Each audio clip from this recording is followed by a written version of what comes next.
11 مئی 1947 دوسری جنگ عظیم کے ابتدائی مہینے ہیں۔ جرمنی نے مشرقی یورپ کو تاراج کرنے کے بعد اب فرانس اور برطانیہ جیسے ملکوں کی طرف رخ کیا ہے۔ اتحادیوں میں سراسیمگی پھیلی ہوئی ہے۔ جرمنی کا شارٹ ویو ریڈیو اسٹیشن زی سین جرمن فتوحات کا ذکر والہانہ انداز میں کر رہا ہے، اور اس وقت کے ہندوستان میں 1,21,294 ریڈیو سیٹ جن لوگوں کے پاس ہیں، ان میں سے بہت سے ان نشریات کو بند کمروں میں سن رہے ہیں۔ ایسے حالات میں 11 مئی 1947 کو لندن کے وقت کے مطابق 3:20 پر پہلا پروگرام اس زبان میں شروع ہوا جسے متفقہ طور پر ہندوستانی زبان قرار دیا گیا۔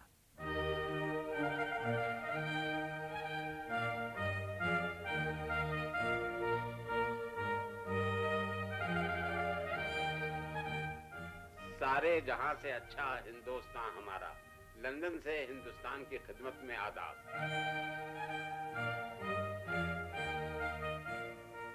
اس وقت جو اعلان آپ نے سنا وہ ذوالفقار علی بخاری کی آواز میں نہیں تھا جنہوں نے 11 مئی 1947 کو یہ اعلان کیا تھا، بلکہ اقبال بہادر سرین کی آواز میں تھا، جو ذوالفقار علی بخاری، آغا محمد اشرف، مشرف الحق اور اوتار لال بقایا کے ساتھیوں میں سے تھے، اور اب بھی ریٹائرمنٹ کے بعد لندن کے نواح میں رہتے ہیں۔ ابتدا کے بارے میں اقبال سرین صاحب بتاتے ہیں۔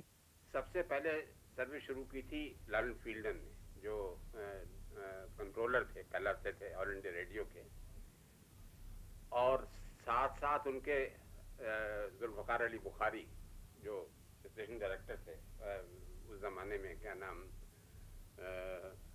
دلی میں تھے یا بمبئی میں تھے، وہ آئے، انہوں نے سروس کی شروعات کی۔ لیکن سروس کی شروعات سے بہت پہلے اس کے انتظامات شروع ہو چکے تھے۔ بی بی سی کی مخطوطات کی لائبریری میں سن 39 کے زمانے کے وہ خط نظر سے گزرے جب school of oriental and African studies کے پروفیسر آر ایل ٹرنر نے منسٹری آف انفارمیشن کے لارڈ ہیلی کے نام میں خط میں بتایا تھا کہ یہ اسکول جنگ کی وجہ سے لندن سے کیمبرج منتقل ہو گیا ہے، لیکن اسکول کی خواہش ہے کہ جنگ کے سلسلے میں معلومات کی فراہمی اور ان کے ترجمے میں اگر کسی طرح کی مدد درکار ہو تو اسکول بڑی خوشی سے یہ فرائض انجام دینے کے لیے تیار ہوگا۔ لارڈ ہیلی کو دلی سے فیلڈن کئی بار لکھ چکے تھے کہ بی بی سی کو چاہیے کہ عام بول چال کی زبان میں، جسے انہوں نے ہندوستانی کا نام دیا تھا، پروگرام شروع کرے۔ چنانچہ لارڈ ہیلی نے فوراً پروفیسر ٹرنر سے رجوع کیا اور کہا کہ اس قسم کی نشریات کا ایک خاکہ تیار کر کے بھیجا جائے۔ 19 اکتوبر سن 39 کو یہ خط بھیجا گیا، اور 2 مہینے کے اندر 24 دسمبر کو پروفیسر ٹرنر نے مفصل خاکہ تیار کرا کے بھیج دیا۔ اس اثنا میں دہلی سے آل انڈیا ریڈیو کے کنٹرولر لارنل فیلڈن اور ذوالفقار علی بخاری لندن آ چکے تھے، اور انہوں نے ریجنٹس پارک میں، جہاں موجودہ جامع مسجد واقع ہے، اس کے بالکل قریب بیڈفورڈ کالج میں اپنا دفتر بنا لیا تھا۔ ہندوستانی زبان میں سروس شروع کرنے کے لیے بھرتی شروع کر دی تھی۔ اقبال سرین بتاتے ہیں۔ پہلا بلیٹن، جب پہلی براڈ کاسٹ جو ہندوستان کے لیے اردو میں ہوئی، وہ بخاری صاحب نے خود ہی کی۔ اچھا، اس زمانے میں آغا محمد اشرف یہاں اپنی کچھ ڈگری کر رہے تھے شاید اسکول آف اورینٹل اسٹڈیز میں، تو پہلے ان کو ریکروٹ کیا گیا، اور ساتھ ساتھ 2 لوگ اور تھے، رفیق انور اور مشرف الحق۔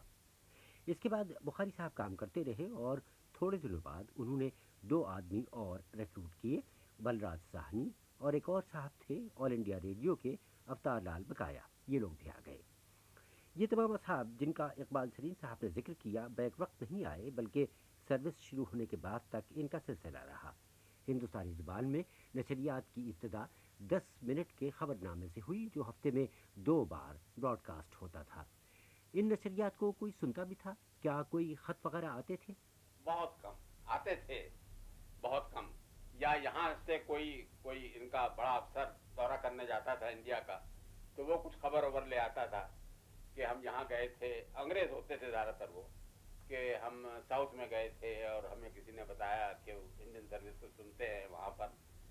لیکن بہت جلد 10 منٹ کی خبروں پر مشتمل اس پروگرام کو 20 منٹ کیا گیا، پھر ہفتے میں 2 بار سے بڑھتے بڑھتے پورے ہفتے ہونے لگیں، حتیٰ کہ سن 46 کے اواخر تک روزانہ 1 گھنٹے کی نشریات ہونے لگی تھیں جو صبح اور شام میں تقسیم تھیں۔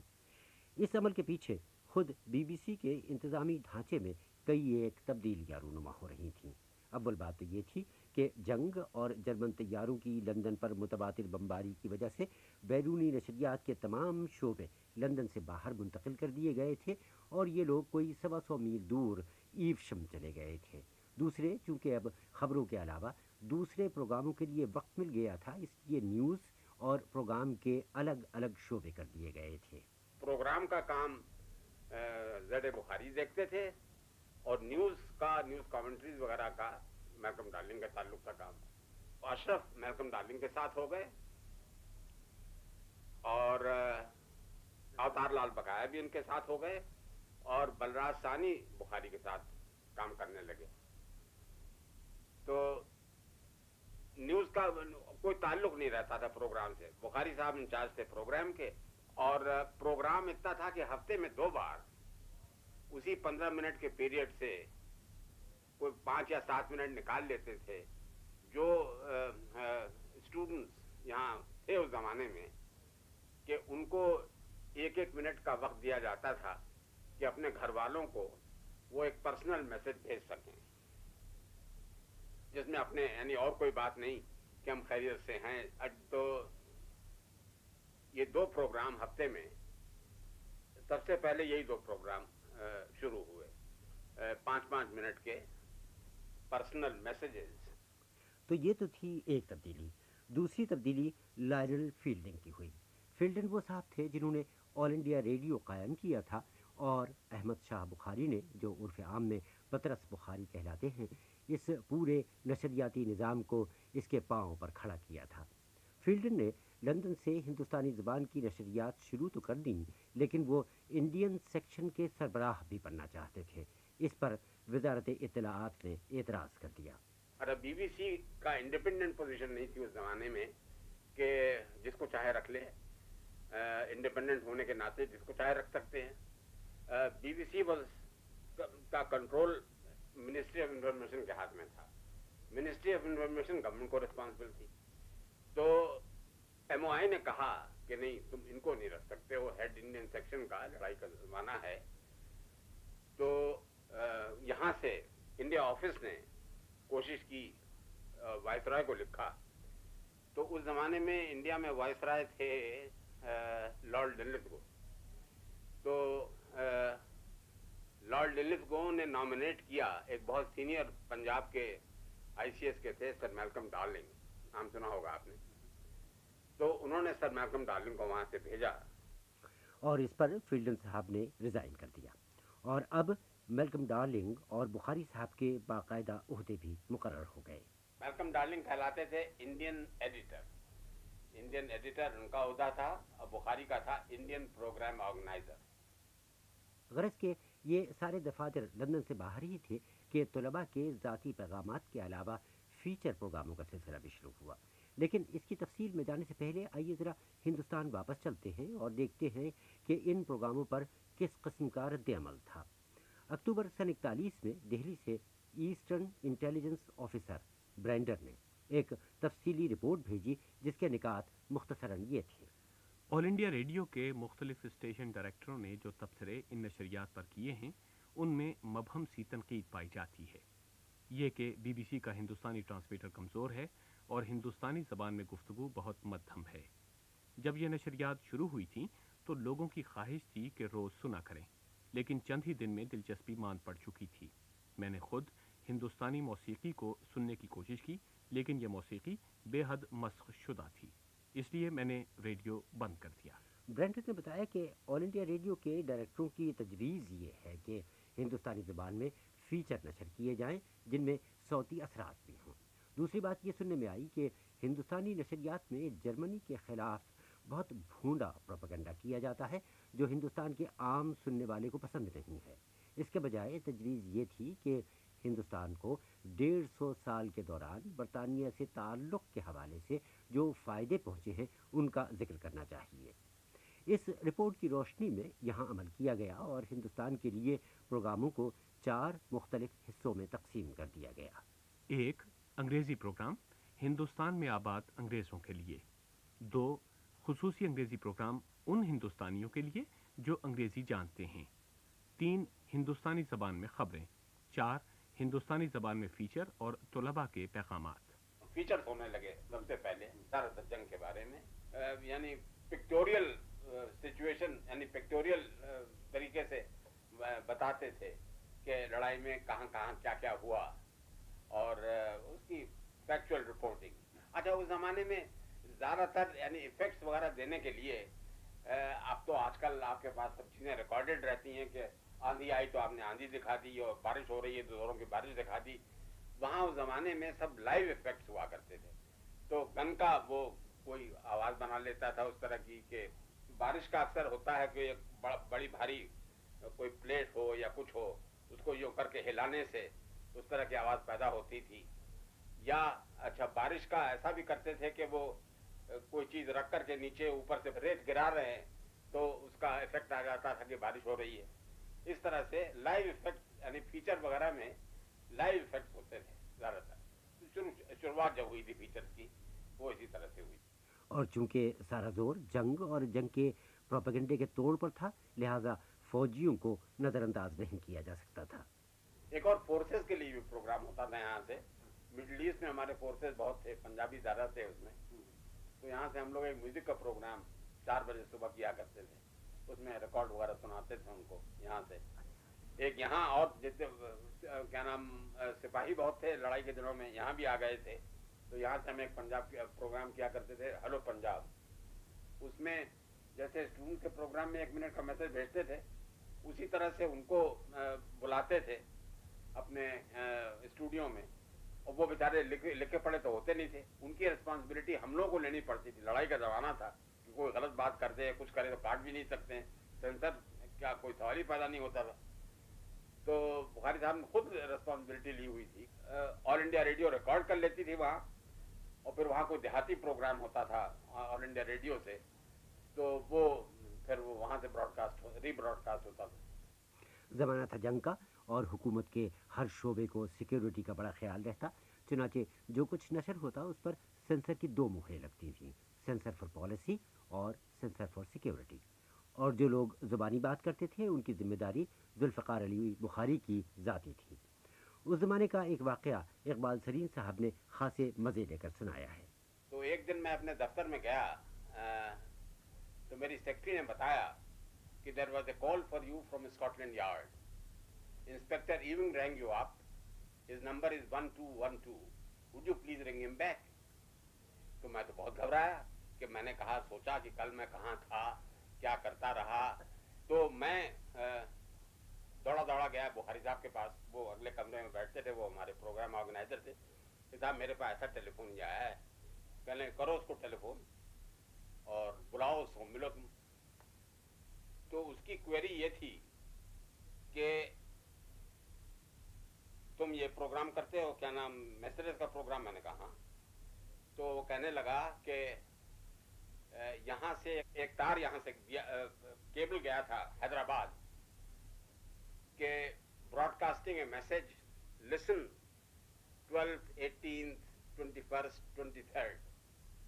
तो मैंने कहा कि मैंने अपनी किताब देखी, मैंने कहा इस लड़के ने मैसेज ब्रॉडकास्ट किया था। तो कहने लगा था वी गॉट वेरी सस्पिशियस कि ये तो कोड लगता है बिल्कुल, कि एक लड़का यहाँ से टेलीफोन का तार भेज रहा है अपने घर वालों को। तो मैंने कहा कि it is very simple, I will give you an answer.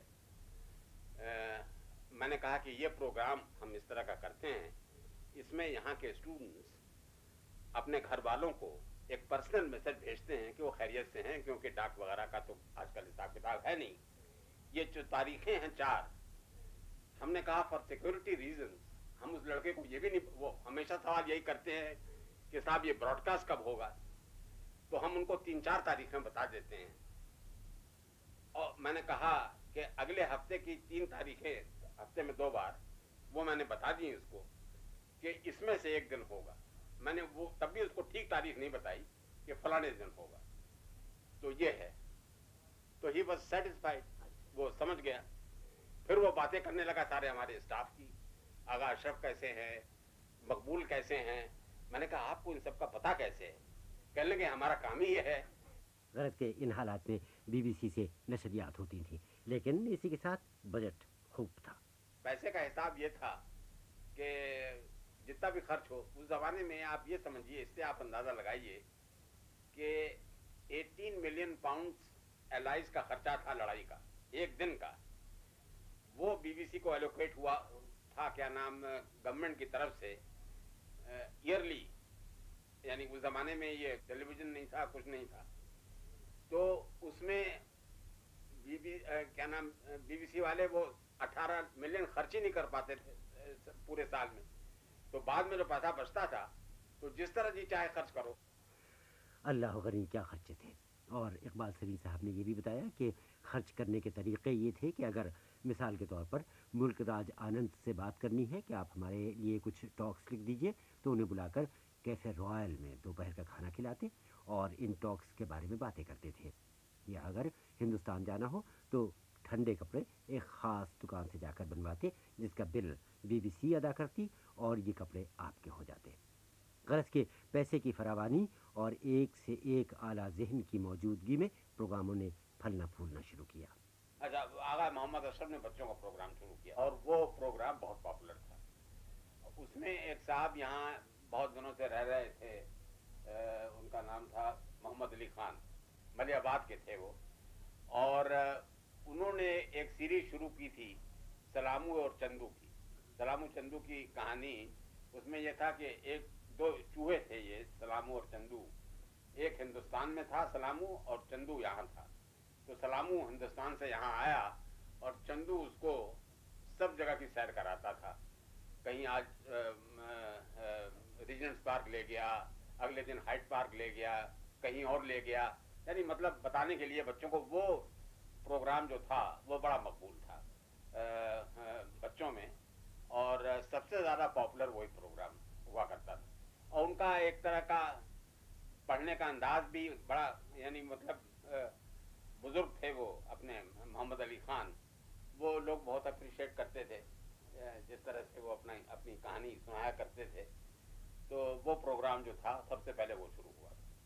Programme सुनने वालों के रद्द अमल के ख्याल से दिल्ली में एक छोटा सा दफ्तर बनाया जा चुका था और प्रोफेसर अहमद अली को ये काम सौंपा गया था। उन्होंने भी अपनी रिपोर्ट में बच्चों के प्रोग्राम का जिक्र किया है और लिखा है कि चचा अशरफ को बच्चे और बूढ़े सभी पसंद करते हैं। बच्चों के प्रोग्राम के अलावा तलबा के लिए प्रोग्राम शुरू हुआ, औरतों का प्रोग्राम शुरू हुआ, जिसको हिंदुस्तानी सर्विस के एक रुकन सुखदेव कुमार की अहलिया सुजाता खन्ना पेश करती थीं। और कुछ अरसे के बाद ड्रामे भी शुरू हो गए, लेकिन ड्रामों का ज़माना कोई 47 के करीब का है। फिर इकबाल सरीन साहब ने लंदन में आबाद एशियाइयों को ढूंढना शुरू किया। मैं एक सीरीज रन करता था, how I earn my living, talk series of talks. तो मैं ढूंढता रहता था, गया किसी से मिलने के लिए, वो अपने जूते काटता है, काम करता है इसका।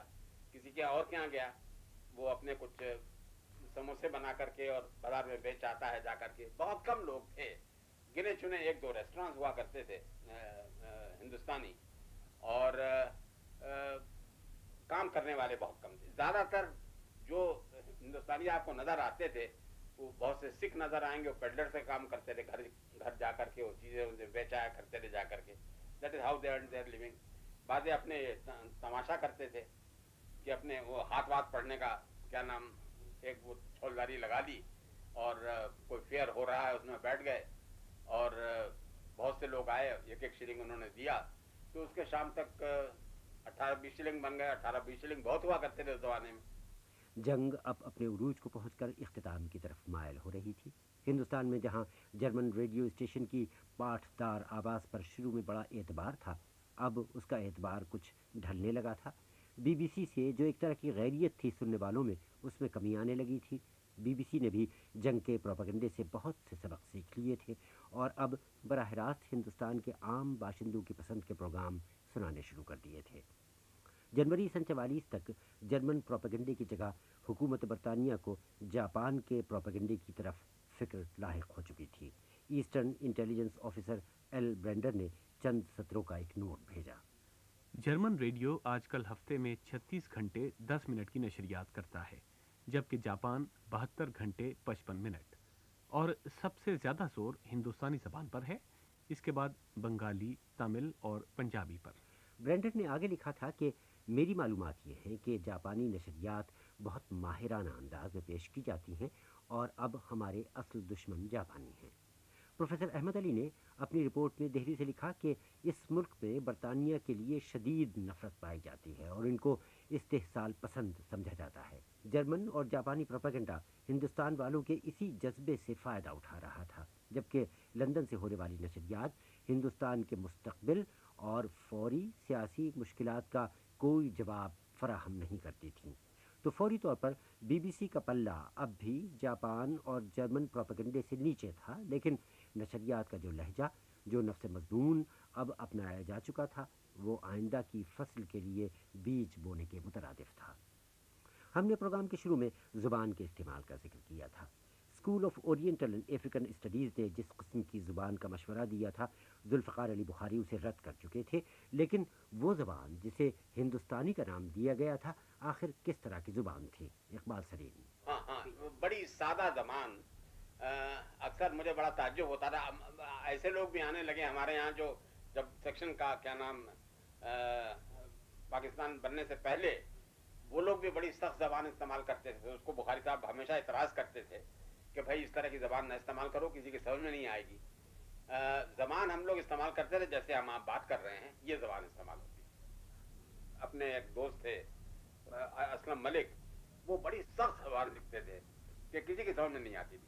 तखय्युल की नुदरत फलां पर रक्स कर रही है, ये वो, अब कौन तखय्युल की नुदरत कौन किसी के समझ में आएगा? इस तरह की चीज़ें वो क्या नाम ब्रॉडकास्ट करते थे। तो बुखारी साहब उनको बहुत नाराज़ होते थे कि तुमने ये लिख के लिया। अक्सर मैं देखता था कि जो असलम मलिक लिखते थे वो बुखारी साहब मुझे पढ़ के सुनाते थे। अगर मेरे पल्ले पढ़ा तो वो कहते ज़बान ठीक है, अगर मैंने कहा कि साहब मेरी समझ में तो ये आया नहीं, तो वो कहते थे नहीं ये ज़बान गलत है। जंग का खात्मा जूं नज़दीक आता गया, सेक्शन के वो लोग एक एक करके रुखसत होने लगे जिन्होंने इसकी बुनियादें रखी थीं। मकबूल अहमद बाद में पाकिस्तान नेवी में जाकर कमांडर मकबूल के नाम से मशहूर हुए। आगा मोहम्मद अशरफ सरजफुल्लाह की आनत से एक इदारे फार ईस्टर्न ब्यूरो में चले गए। अवतार लाल बकाया का यहाँ इंतकाल हो गया। बलराज साहनी भी लड़ाई के खात्मे से पहले हिंदुस्तान चले गए। बलराज साहनी का जिक्र आया तो इकबाल बहादुर सरीन साहब से आसिफ जिलानी ने पूछा कि क्या उनमें एक्टिंग के जो जौहर थे वो यहीं खुलना शुरू हो गए थे? तो उन्होंने बताया कि नहीं, ड्रामे जो हम लोग किया करते उनमें वो भी हिस्सा लेते, बुखारी साहब भी और लोग भी, लेकिन बलराज साहनी का वो जौहर जो बाद में फिल्मों में खुला वो यहाँ इतना नुमाया नहीं था। जुल्फ़िकार अली बुखारी की हिंदुस्तान से बहुत मांग थी और वो ख़ुद भी पर तोल रहे थे, लेकिन यहाँ जुलाई सन 44 तक बीबीसी उनको छोड़ने के लिए तैयार नहीं थी। बिलाखिर जब बुखारी साहब ने बहुत ज़ोर दिया तो इनको वापस जाने की इजाज़त दे दी गई और वो ऑल इंडिया रेडियो बम्बई में जाकर डायरेक्टर हो गए। इकबाल सरीन के जहन में उनकी क्या यादें महफूज हैं? बुखारी साहब भी बहुत भले आदमी थे, यानी मतलब ये कि ज़रा अपने करते कराते, यानी शोमैनशिप अपनी सबकी रहती है, उस तरह की थी। और बड़ी उनका नाम, उन्होंने बहुत कुछ किया कॉरपोरेशन के लिए। ये जो आप अच्छे अच्छे प्रोग्राम देखते हैं आजकल थर्ड प्रोग्राम में, उसमें उनका बहुतों का origin is due to Bukhari. Bukhari ने एक सर्विस यहाँ से शुरू की थी कि जब ये इसका ताल्लुक उनसे नहीं रहा तो अंग्रेजी में भी अच्छा बुखारी साहब को, ये आपको ताज्जुब होगा कि George Orwell he used to work to Z Bukhari, he was the talks assistant और इंडिया के लिए ब्रॉडकास्ट करते थे और he was the Indian programme organiser. तो सारा यानी पॉलिसी का हिसाब और ये वो क्या ब्रॉडकास्ट होना चाहिए वहाँ के लिए, ये तो नहीं कि उनके उसमें कोई कलम लगा दें वो।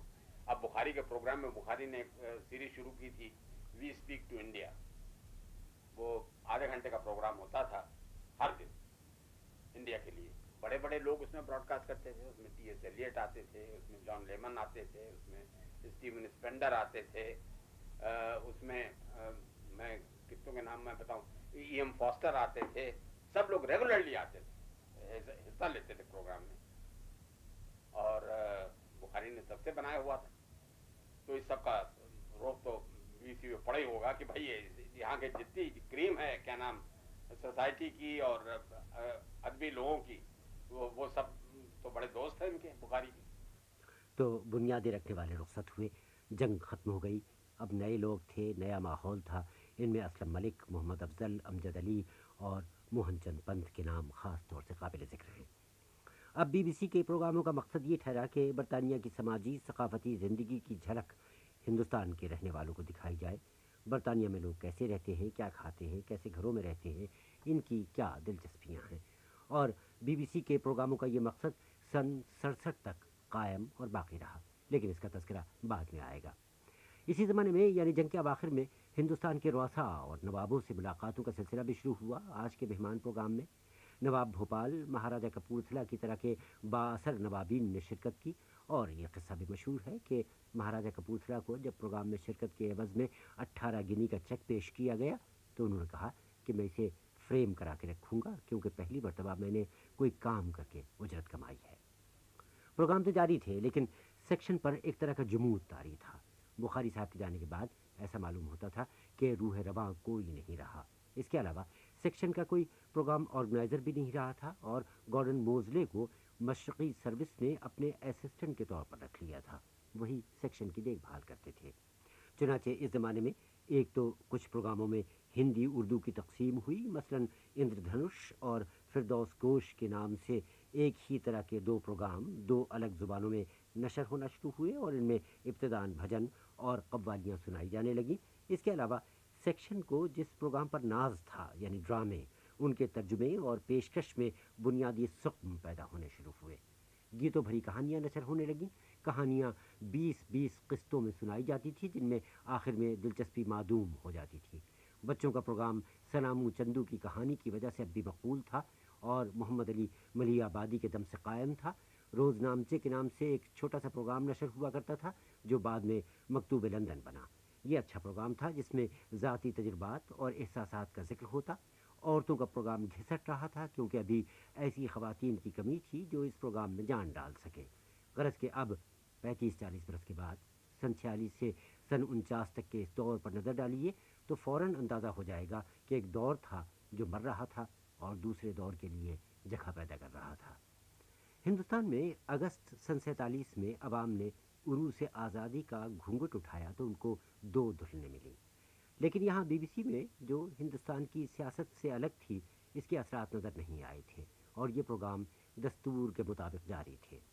जुल्फ़िकार अली बुखारी उन दिनों रेडियो पाकिस्तान के डायरेक्टर जनरल बन चुके थे। बीबीसी से रेडियो पाकिस्तान का ताल्लुक़ मेहमानों और मेज़बानों की सूरत में जारी था। जनवरी सन 48 में कराची में बीबीसी के एक मेहमान से बातें करते हुए बुखारी साहब ने इस बारे में तवज्जो दिलाई कि अब जबकि दो मुख्तलिफ मुल्क बन चुके हैं, क्या ये मुनासिब नहीं होगा कि इन दोनों मुल्कों के लिए अलग अलग नशरियात हों। चुनांचे बीबीसी ने इन खतूत पर सोचना शुरू किया और 1 साल 4 महीने बाद अप्रैल 49 में हिंदुस्तानी सर्विस को दो हिस्सों में तकसीम कर दिया गया। एक का नाम रखा गया पाकिस्तान सर्विस, दूसरी का इंडियन सर्विस। जब बंटवारा हुआ तब दो प्रोग्राम ऑर्गेनाइजर अपॉइंट किए गए। दोनों अंग्रेज थे। एक थे जॉन लिंटन, वो इंडिया ऑफिस में कोई काम वाम करते थे, उनको बनाया गया हिंदी का प्रोग्राम ऑर्गेनाइजर। उस जमाने में जबानों का सवाल नहीं था, मुल्क के हिसाब से वो होता था। ये तो अब हो गया है कि जबान की वजह से कर दिया उन्होंने। वो इंडियन प्रोग्राम ऑर्गेनाइजर बने और पुलिस में रह चुके थे काफी दिन इंडिया में। एक साहब एलवी डीन, वो पाकिस्तान के प्रोग्राम ऑर्गेनाइजर बनाए गए। जब बंटवारा हुआ है तब ये लोग यानी ये दोनों प्रोग्राम ऑर्गेनाइजर बने थे। सबको हर एक को बुला के उन्होंने पूछा था कि तुम इंडियन सेक्शन ज्वाइन करोगे कि वो करोगे। कई लोग, अब जैसे अमजद साहब थे, अमजद साहब तो अनडिवाइडेड सर्विस में काम करते थे, उनसे भी पूछा गया तो वो पाकिस्तान की तरफ चले गए। उस ज़माने में जब पार्टीशन हुआ है तब अमजद साहब थे, असलम मलिक थे, नूर अहमद चौहान थे, ये सब लोग, अफजल भी थे शायद उस ज़माने में, मोहम्मद अफजल, लाला जावेद थे। तो ये है कहानी उस हिंदुस्तानी सर्विस की जो 11 मई सन 40 को शुरू हुई और 7 साल 11 महीने 22 दिन के बाद ख़त्म हो गई।